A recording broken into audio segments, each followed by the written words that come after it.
Plaid Cymru will be protesting today outside the office of our local MP, Ian Lucas, along with other local people from Wrexham, in order to urge him to vote against UK Tory government proposals for airstrikes in Syria.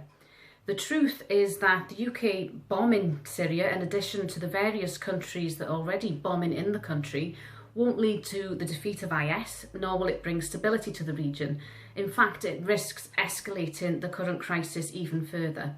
And the last thing that the region needs at the moment is a repeat of past mistakes in terms of Western intervention in the Middle East, which have always ended in further division and further destruction.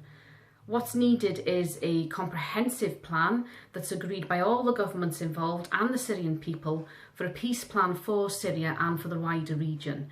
What we also need to do is tackle some uncomfortable issues with our own foreign policy and that of the US in terms of arms sales to the Middle East, which have fueled the growth of IS.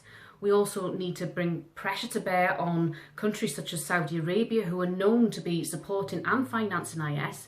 And we need to put pressure on other countries like Turkey to stop attacking the Kurds who are fighting IS on the ground. And we also need to make sure that we give those Kurdish fighters more practical support. There will be no solution to IS, to the cult of Daesh, through knee-jerk bombing campaigns by the UK in order to keep up appearances on the world stage.